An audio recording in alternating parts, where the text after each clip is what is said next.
Okay, so now let's do problem 4.9 using Minitab. Again, I already, let's do problem 4.9 using Minitab. I already entered the data.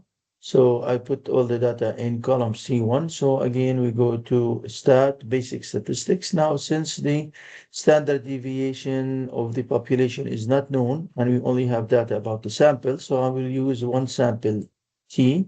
Now, for one sample T, I have one or more sample each in one column. That's correct. And my data is, so usually you are going to start like this. So here my data is stored in column 1, so I will double click, and I want to also perform a hypothesis, so I will check this. Usually this will be unchecked, and we put the hypothesized value. So in this question, the hypothesized value is 25. And one important thing here for the options, since it wants to use in alpha 0.05, so I will keep this one here. However, the alternative is, since the question is, it wants to exceed 25, so the alternative will be one-sided, with the mean is greater than the hypothesized mean. So again, since the test is the manufacturer wants to be certain that the mean battery life exceeds 25 hours. So we need to change this to a one-sided greater than. So I click OK here, and we click OK, and we get the data. Let me pull this down here. So this is the solution. Again, this is the null hypothesis. Mu is equal to 25. The alternative, again, mu is greater than 25. And this is my test statistic with the p-value. Now, since the p-value is less than alpha, we reject H naught.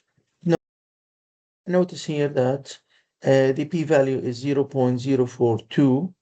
Therefore, it is very close to 0.05. However, it is slightly less than 0.05, so we can consider that we can reject H naught, and therefore conclude that mu is in fact greater than 25. A percent two-sided confidence interval on mean life in the accelerated test. So therefore, we go back to stat, basic statistics, one sample T. Now, I need to go to the options and change this to 90%. And then since it wants a two-sided, so we're going to put this back to not equal to. So click OK. And now we have a two-sided confidence interval for the mean. Okay.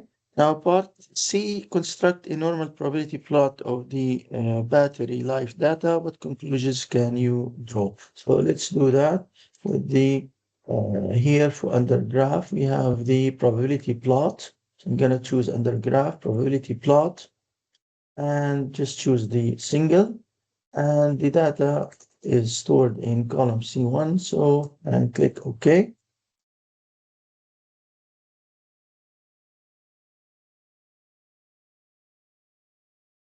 Okay, let me pull this down so we can see it here.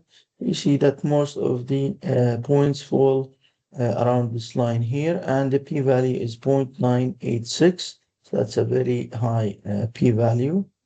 We try to enlarge this. This is a very high, so fail to reject H naught. And in this case, H naught data is follows the normal distribution, versus the alternative data does not follow the normal distribution. Since the p-value, which is very high, is greater than alpha 0.05, the usual value we use, then we basically conclude that we have no statistical evidence to reject H naught. So we fail to reject H naught, and we can say that the data can follow a normal distribution.